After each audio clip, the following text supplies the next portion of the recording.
You're listening to the Around the Huddle podcast, powered by PAC-Hub. Around the Huddle, college sports beyond the game. Hello and welcome into episode 20. Yes, episode 20. We have made it, a milestone show today on the Around the Huddle podcast, powered by PAC-Hub. Around the Huddle, where we talk about all things college sports beyond the game. So happy to have all of you with us today. If this is your first episode, if this is your 20th episode, we're excited to have you along for the ride today. If you are new to this show, just to give you a little bit of an idea of what we do discuss, we talk about the ever-changing landscape of college athletics, everything from the House settlement to NIL to the transfer portal and so much more. So if this is your first episode that you're tuning into, certainly check out our previous shows. A whole host of topics have been discussed with so many experts throughout the college sports landscape.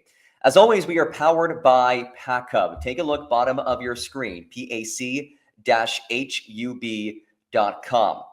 If you are a student athlete and you enter the NCAA portal, you might wonder, okay, what's next? How do I get noticed? How can coaches find me? That is where PAC-Hub can help. By entering the PAC-Hub portal, you will have a profile that populates stats, academic information, eligibility, measurables, all sorts of specifications that allow you to stand out, that allow coaches to search for you. That's available on PAC-Hub. Other features as well in the NIL space, a whole host of options that can really allow you to excel, to thrive in this current era of college athletics. So again, take a look, PAC-Hub.com, PAC-Hub, connecting athletes with opportunities. And a reminder to subscribe, like, and comment to our videos. By subscribing, you get updated every time that we do post a new episode. And by liking and commenting, it assists us in getting more visibility so we can continue the show and continue to bring on some top-notch guests. And boy, do we have a top-notch guest on for today's show. This is a topic that is very near and dear to my heart. As I've talked about a couple of times on this podcast, I am a play-by-play broadcaster, primarily working in college sports. What we are talking about today is broadcasting and its impact on college athletics. Now, this is something that goes back decades. In fact, over 100 years, about 104 years ago, was the first ever college football game aired live on a radio station. It was Pitt versus West Virginia back in 1921. 18 years after that, the first ever live TV broadcast of a college football game took place 1939, Fordham versus Waynesburg.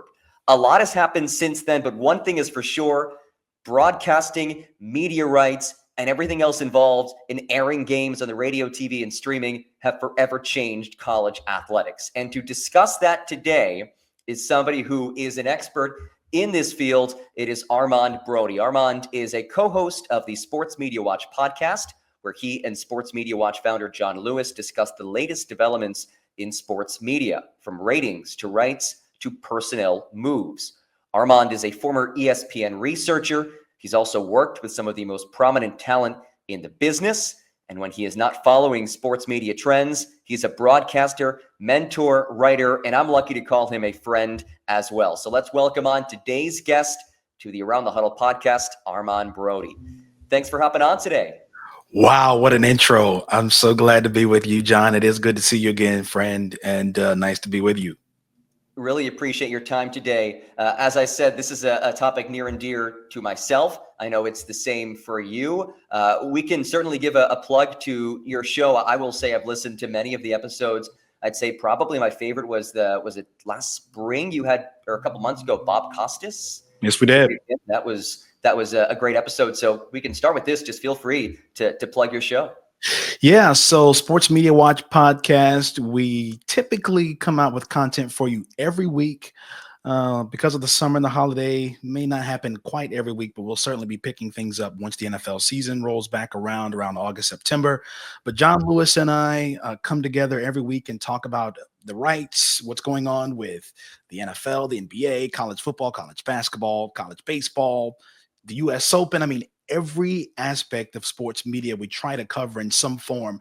John has been really running this website for almost 20 years now, and I joined him towards the end of 2024. It's been a great journey. We have great chemistry. You can get it on Apple and Spotify, all the biggies, all the places where you get podcasts. We typically release on Fridays, but because of the summertime, things are a little slower right now in the sports world. So look for us again, certainly around August, September, every week, every Friday, around the weekend.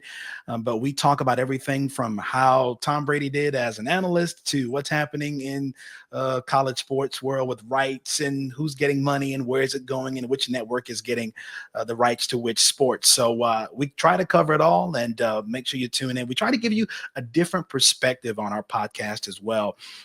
Maybe going a little bit more in depth than some other podcasts do. So make sure you check us out, Sports Media Watch Podcast. And of course, you can listen to interviews like the one we did with Bob Costas and George Sedano of ESPN recently as well. Typically, it's just John and me, but we do have guests from time to time. I love it. Certainly check it out. Like I said, I've learned a lot from listening to the podcast. So keep up the great work with that. All right, let's start right here. Big picture question for you. Has anything had as much of an impact on college athletics over the years than the advent of broadcasting, radio, TV, and streaming? We'll start right there, because I personally don't think so. I'd love to know your thoughts. No, absolutely not. 22 million, just thinking about some recent championship events, 22 million viewers for college football, the college football playoff national championship game as Ohio State won. And you had 18 million for Florida and Houston. There are not 18 or 22 million people watching that many things on television. Simply put, essentially everything has been sort of geared towards television. Think about even the fact that ESPN came up with this Tuesday night college football playoff rankings show, which may or may not always be necessary in my judgment, but it's a TV product. Everything is about television. We have these same arguments each and every year when the college football playoff rankings come around. There's even talk recently about expanding the NCAA tournament. A significant reason for that is television. There's so much money to be made, and television has radio, of course, to television now, and streaming, of course. But I'm thinking about television because it's been such a driving force over the last few decades.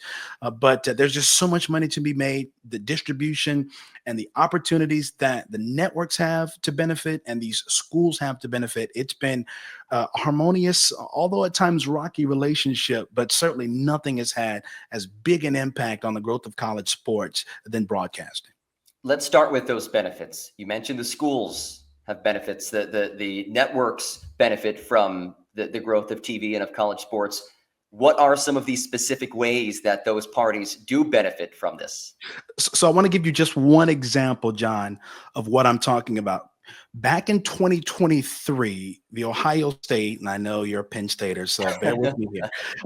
The Ohio State Department of Athletics reported a record revenue of $279.5 million for fiscal year 2023, okay? Just a couple of years ago. Now, that revenue of that $279.5 million, television, radio, and digital, so media rights, accounted for about $50 million in fiscal year 2023, up from almost the $49 million the year prior. Why do I bring that up? Because, just that one example alone shows you the kind of impact that media rights and broadcasting revenue has on athletic departments. It's what's been driving realignment. Why do you think we're in so much chaos here? It's because television executives, media people have figured out ways to maximize opportunities to make money by way of college sports. That Ohio State example is just one example. There are other examples. You think of those big schools in particular, the Alabamas and the Penn States and the USCs and the Florida States and the Clemsons, and you name it. Broadcasting has had so much to do with how things in college sports have changed. Think about the fact that we don't even have a Pac-12 anymore. The Pac-12 is gone. Why? Because they could not properly land that TV deal. And as a result, off Oregon goes to the Big Ten. Off Washington goes, off UCLA goes, off USC goes, and you're left with just a couple of schools. And now everything in Pac-12 country has now changed. These few examples just really go to show us the impact that broadcasting and broadcasting revenue have had on the entire landscape of college sports. You're talking about nearly $50 million, John. Nearly $50 million of about $280 million in a year for Ohio State. That's almost 25%. That's a large number. And that just goes to show you about 20%. That goes to show you the kind of reach, the kind of impact that broadcasting and broadcasting revenue is having on the current landscape of college sports. It is remarkable. And I'm going to add a couple of numbers to that. Last number I could find of the gross total across college sports was from 2022, but TV rights in total made up an estimated roughly $4.2 billion of college sports revenue in total. 31% of all revenue streams, that was 31% of all revenue that was brought in by college sports programs.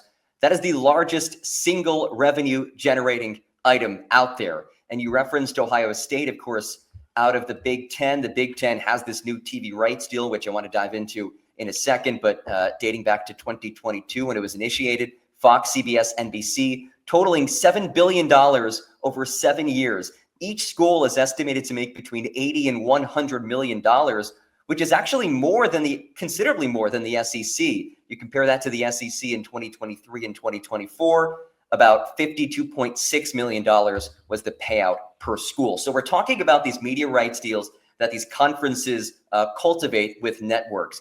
Can you walk us through that process? How does that work? Well, so different conferences, I sort of think of it this way. Each conference sort of has its own identity. It's a mind of its own. John, do you want to go into the NCAA case here, or we can do that right now if you'd like to touch on NCAA versus Board of Regents of University of Oklahoma. Okay, so back in 1981, the NCAA had a plan for how they wanted college football games to be televised for seasons 82 through 85, and some schools got together and said, "This is not how we want this to go down." The school presidents and these powerful people within these individual schools and conferences said, we are fed up with the way the NCAA is executing this power grab here. So they come together. This thing eventually goes into the Supreme Court. You've got the Board of Regents and the Board of Regents of the University of Oklahoma versus NCAA. And essentially what ends up happening is the NCAA is no longer allowed to have this sort of complete control over how many games can be televised. So what happens? That opens up the floodgates now for schools and for conferences to negotiate directly with networks, directly with Fox, directly with NBC, directly with ESPN, with CBS, and say, show us the money and we'll give you the games. And so what has happened in the last 40 plus years is this is what has happened. You have some networks who are broadcasting games of certain conferences over here, other networks are broadcasting games over there, and then you have a hierarchy even going back to the Big Ten. Certain years, CBS gets the Big Ten championship. Certain years, I believe Fox gets the Big Ten championship. And so these networks and these conferences are able to negotiate with one another because the dividing line created by the NCAA has been torn apart because of that Supreme Court ruling back in the 80s. And so now these schools that were fed up with what they felt was too much of a presence from the NCAA, these schools are now able to say, with these conferences, they're able to say, let's go to the drawing board and let's talk with these sports media executives. Let's talk with these networks and figure out how can we profit from growing interest and fandom and excitement about the sports that are being played in our conferences. And ever since then, it has just grown and grown and grown and grown. But when you have an opportunity as a network to have these conversations with these sports media executives, you're talking about big money. And with the way television has just swept over this country, and the way sport in particular just continues to captivate the attention of people who watch television. I say to folks all the time, sports is about the only thing that's really holding TV together when you stop and think about it.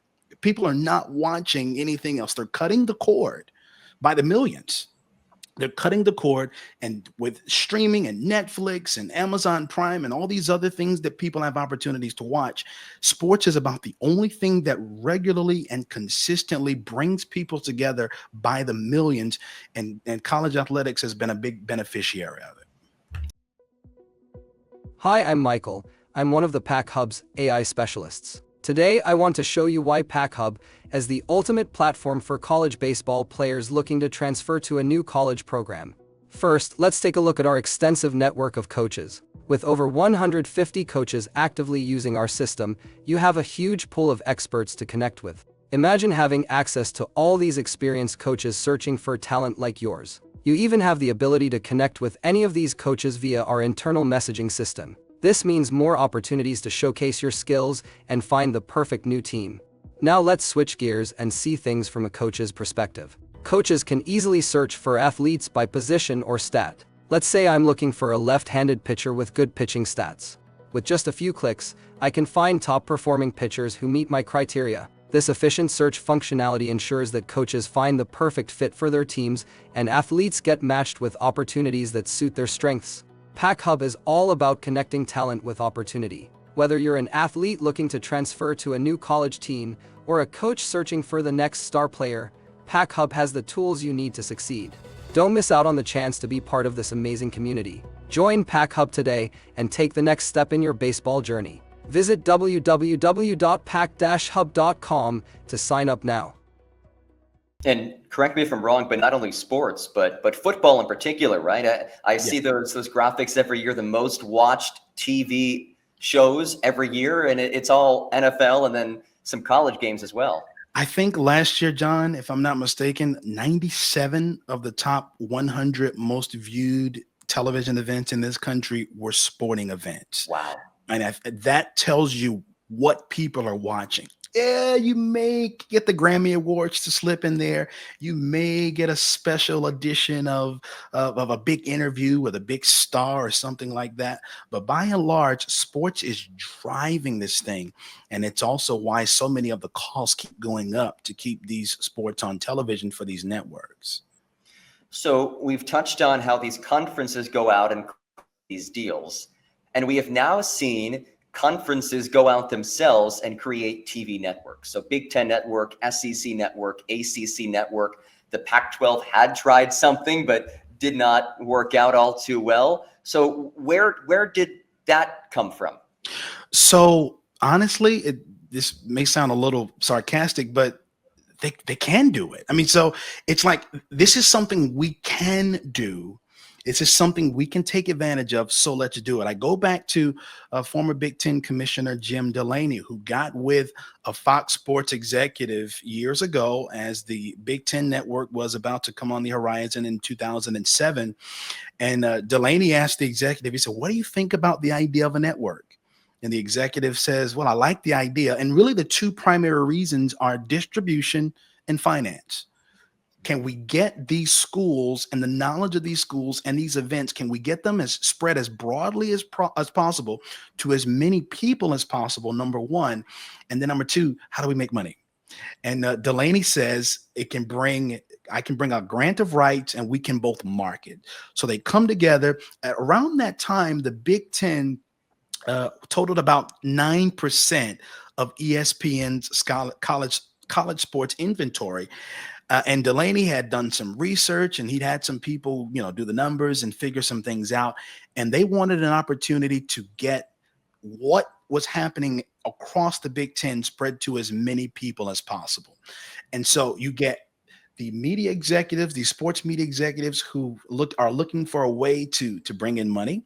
And then you get these conference commissioners who then are able to encourage these athletic directors and these school presidents. Hey, we can get more knowledge of what's happening at Penn State, of what's happening at Northwestern. We can get people in South Carolina to be watching what's happening in Evanston, Illinois. We can get people in Lansing, Michigan to hear about what's happening in another part of the country.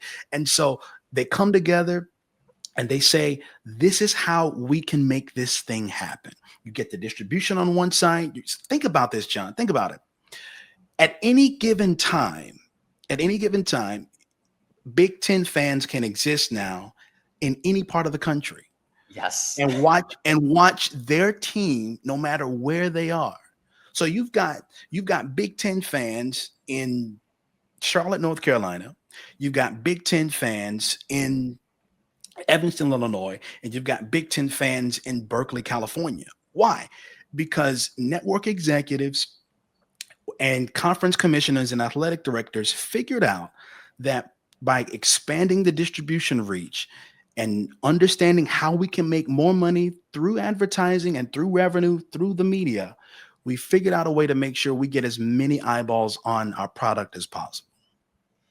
And you touched on the conference realignment aspect earlier. I think that lends itself to this exact point, because look at what the Big Ten did back in 2014, adding Rutgers, adding the New York City market, adding Maryland, which added the DC market. And then, of course, getting those Pac-12 schools, which, yes, you'd love to have historic programs like USC, UCLA, Washington, and Oregon in the conference. But now coast to coast, you are talking Big Ten athletics any time of the day across the nation, which has really forced other conferences to try to push the envelope in that capacity as well. Exactly. And so now it's essentially, if you're not moving forward, you're getting left behind. This is no longer the age of regional tradition. And all of the Pacific Coast, the West Coast teams are in the Pac-8 or the Pac-10 or the Pac-12. Those days are gone. No longer is it, the Midwest teams are in the Big Ten. That's not how it works anymore. And because of television, largely because of television, now we don't see schools just through some regional lens. Now everything is essentially on a national level. Remember this, John, and I'll give former CBS Sports president Sean McManus some credit. They got that SEC deal before this one, the one that ESPN now has. The CBS's last deal, I think, was $55 million. And they took that deal and they helped make the SEC this 3:30 every week, same time, national presentation. You had a national presentation of a regional sport, of a regional conference sporting event. They took that and they made it a national thing. And then they struck gold because Tim Tebow came along and LSU was winning championships. And here comes Alabama and Nick Saban, and here's Auburn, and there's Jason Campbell, and here's Cam Newton. And so you strike gold. And so you put all that together, and now what was once regional now becomes national. And now ESPN is paying way more money for the SEC package than CBS was, because CBS was effective through television, was effective in helping make a regional sport a national event. And that is how we've seen this massive expansion of interest in the SEC. And that's just one example. And in recent years, we've seen the growth of college sports through streaming in terms of making games accessible nationwide. ESPN Plus, Flow Sports, so many different platforms that fans can go out and watch their favorite college team or random college teams. Both of us have worked together on ESPN Plus, so I'm certainly grateful for what that platform offers. But what impact has the streaming side of things now had on college athletics? Well, when you just said it, from a personal point of view, I'm very grateful for it, because it not only did it allow you and me to work together, but it's a way for smaller schools and bigger schools to get out there. That's really what it's about, largely, John. Just getting people to see your product, getting people to become familiar with who you are. But the other reality too is, John, things are moving to streaming because that's where the eyeballs are. Think about this. In July 2023, streaming accounted for about 39% of total TV usage. People are not watching the traditional cable bundle. My own parents, who are both in their early 70s now, they're not even watching traditional cable TV. They're not. They're not sitting down watching TNT, TBS, and USA Network and CBS over here. And they're not doing that. People are looking for ways to watch TV the way they want to watch it, to have content that is tailored towards what they want, and paying large amounts of money for a bundle that's not going to offer them what they want to see is no longer what people want to do. So that is where streaming comes into play, because it can allow for fans to get content that is tailored to what they want to see and to what they if all you want to watch is Coastal Carolina games, then you can do that. If all you want to watch is Troy games, you can do that. That's the power and the impact of streaming on college sports. You go where the audience is going. People are abandoning the cable model. People are abandoning the traditional network model. Also, the rights to these things are becoming so expensive for the traditional networks that now you've really got to stop and consider, can we afford this? And go back to CBS. I know a lot of people were mourning CBS losing the SEC, but look at how much they're paying for everything else. They've still got March Madness. They've still got the NFL, which is always going to make sure it makes its money. We all know that. And so you have to start counting the pennies somewhere.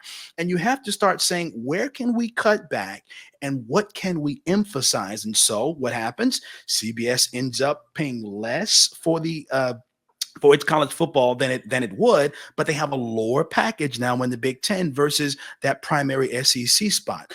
I say all that to say that the price is becoming so high and there's so much money in the streaming world. And I do expect for things to move, maybe not immediately, but I do expect things to move even more so towards streaming. Look at what is happening with Amazon and Thursday Night Football. Look at what is happening. Amazon is going to be airing the WNBA finals in this new contract that starts this fall, the NBA and WNBA contract. Amazon's going to be airing significant playoff games in the NBA. Amazon just broadcast its first NFL playoff game and got around, if I recall, around 20 million or so for that Steelers-Ravens game, 20 million viewers, I should say, for that Steelers-Ravens game. Streaming is opening things up so that fans can go where they want to go to see who they want to see.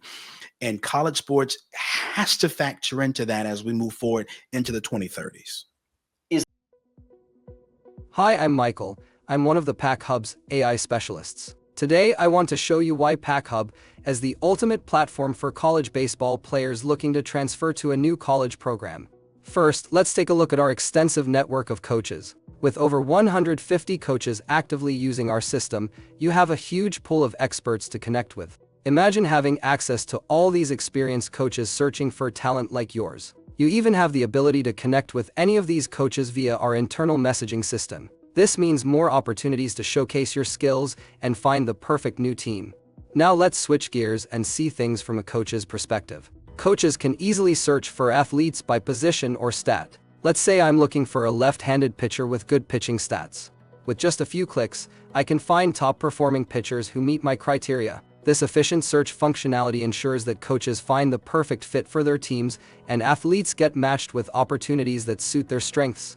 PAC-Hub is all about connecting talent with opportunity. Whether you're an athlete looking to transfer to a new college team or a coach searching for the next star player, PAC-Hub has the tools you need to succeed. Don't miss out on the chance to be part of this amazing community. Join PAC-Hub today and take the next step in your baseball journey. Visit www.pac-hub.com to sign up now. Is there any concern that as things move towards streaming, viewership might decrease? Because I'm 28 years old. I consider myself fairly tech savvy, but even I have a tough time sometimes keeping track of, is this game airing on this platform or that platform? Do I have to sign up for this? I have to pay for that. And I'm paying for this as well. So why am I paying for 25 different things? Is that a concern at all, in your opinion, of these network executives? It is a concern. It is a concern because now you really have to think as a fan, what do I care about? Hmm. We just talked about this on the podcast, John and I did, with NASCAR. NASCAR moved a lot of its races to Amazon Prime Video. And they did it intentionally, knowing full well that by moving some of their races away from traditional television and putting them on Amazon Prime, that they were going to lose viewership. And they did. But here's the difference. Their 18 to 34 demographics, that young demographic went up. Hmm. Why? Because that's where the fans are. That's where the fans are. That's where people who are watching streaming are. They know what to do. But the challenge is if it's on Amazon over here and it's on Netflix over there and it's on Hulu over here and it's on something else over there, am I willing to pay for all of this? And I do think at some point, fans are going to be forced to say, and we may already be at that point, fans are going to be forced to say, what can I afford? What's really worth it? Now, that is an advantage the cable bundle did have. Everything was in one place. And it's often been my belief, my belief that sports fans can be somewhat lazy.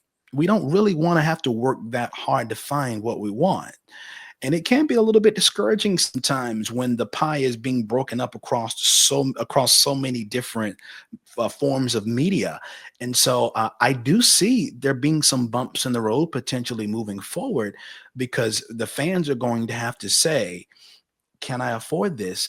Do I care enough to pay for this? Do I care enough to pay maybe hundreds of dollars to watch games that I would have had to pay tens of dollars for in the past? So I do see some bumps in the road coming, and I think those decisions, even now, fans are sort of having to reckon with those decisions because of how things are moving so swiftly. I'm going to ask you to look into your crystal ball in a couple of minutes and project what you think the future of college sports broadcasting looks like. But first, I know we've been harping on maybe some of the negative aspects of all of this. Have we gone too far in giving TV and these media rights deals too much influence over college athletics? You referenced earlier that maybe there will be expansion in the NCAA tournament. Conference realignment has been drastically impacted by these media rights deals. College football playoff expansion as well. There's always people out there who say, hey, ESPN has the rights to the college football playoff.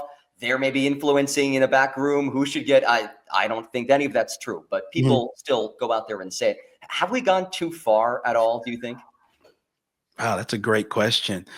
I'll say this. I don't like the impact that television is having in all of this. I do think there's been a degree to which we've gone too far. Here's the problem, or here's the challenge, or the dilemma, I guess is the best word. There's nothing to stop it, number one. Number two, if the money is there, we're moving forward. And so as a fan, you kind of have to just deal with it, because ESPN has said, just to follow up on your example, the college football playoff example, if ESPN is willing to kick out that much money to keep the entire college football playoff, because there was some talk that maybe Fox or another network would get involved in the games. Now, TNT will air some games, but those games are licensed through ESPN. But ESPN essentially runs how we see the college football playoff on television. But if the money is there, John, the NCAA will gladly take it. And these conferences will gladly take it. So as much of a presence as television has had in all of this, and perhaps to a degree unhealthy a presence, I don't think it's going to change, because there's just too much money and there's too much reach television has, and the athletic directors and the commissioners are aware of that. And I think it's just going to continue to grow and to I don't want to say blossom, because I do think it's been too much of a presence, but I don't see it changing. And so as fans, you kind of just have to deal with it, I think. We will end with this, and it's always difficult to predict anything, especially when it comes to sports media and the changing landscape of college athletics. But if you had to predict what the future might look like for broadcasting college sports, what do you think it will look like? I guess the best way I can describe it is constant organized chaos, I think. I love it. Because I think what the glimpses of what we've seen now, are going to sort of provide the template for what we will see going forward. I think we're going to see more unsteadiness. I think we're going to see streaming become a part. I'm interested to see what happens after the current March Madness deal, which runs into the 2030s. I'm interested to see what happens with the next college football playoff deal, and ESPN has been determined to keep that thing with all their might. But I think a key we will see is, does an Amazon Prime get involved? Does a Netflix get involved? We've seen that Netflix is now dipping their toe into the waters with these Christmas games. Amazon Prime has had Thursday Night Football. It's been a success. What about an Apple TV? You got YouTube. YouTube's going to have an NFL game this year. Like, there are doors that can be opened there, but I think that's where we're going next. The challenge is, how can we simplify this as best we can? And that may not be the best word, because I don't know how much that's going to happen, but I do see it being more chaotic, and I do see it being more of a struggle for fans, more of a dilemma for fans going forward, to say, how can we get a hold of the sports that we want to watch with everything sort of breaking up and being fragmented the way it is? What does it mean for the student athletes? Well, we know with everything that's going on now in terms of how much money these players can get, and NIL and court rulings and so forth, it's still chaotic to me, John. I mean, that's the best way I can describe it. So all I would tell people is, hold on to your hats. We'll see what happens. But I do think we will get even more organized chaos. I use that term. I think we're going to get more organized chaos even going into the 2030s. Do you think, I know being from the New York City market, I've experienced in the last year or so the Gotham Sports app, which brings together MSG and Yes Network onto one app, two separate entities, but bundled together. Is there talk about making some sort of offer, some sort of bundle where you can lump together all of these different streaming sites Yes. and into one place? Yeah, so there was even talk. ESPN was in some conversations with WBD, Warner Brothers Discovery, about coming up with venue sports, and everything looked promising. It was going to be a joint venture between ESPN, Fox, and Warner Brothers, but it was discontinued. There were some legal issues behind the scenes, and things fell apart there. But I do think that's another thing to talk about and to look forward to, is how can networks start to come together, and streaming services even potentially start to maybe come together and say, let's sort of tag team this thing and create bundles, these mini bundles, these small bundles, for fans to watch for $30 over here, or $40 over there, or $50 over here. But even with that, it's going to be on the fans to then say, this is what I can watch, this is what I can afford, but I can't go any further than that. So you bring up a good point, and it is something else that I think we're going to see more attempts at as we move forward as well. Awesome. Well, Armand, this was fantastic. Thank you so much for your time. Extremely insightful, and always a pleasure speaking with you. Thank you, John. All right, there you have it. Armand Broady from the Sports Media Watch podcast. Certainly check him out, co-host of the podcast with Sports Media Watch founder John Lewis, breaking down all things college athletics today. But they talk about everything, media rights and personnel and ratings. A lot of awesome insight on that show, if this is something that does fascinate you. A reminder that we are powered by PAC-Hub. Take a look bottom of your screen, pac-hub.com. If you are a student athlete and you're looking for a new home, if you are a coach and you want that missing piece, you need to find that point guard. You must find that left-handed pitcher PAC-Hub is the place to look. It makes the search process significantly easier. So take a look, pac-hub.com. Again, this was episode 20 of the Around the Huddle podcast powered by PAC-Hub. Big thanks to all of you for joining us. Like, subscribe, comment, and we will talk to you soon.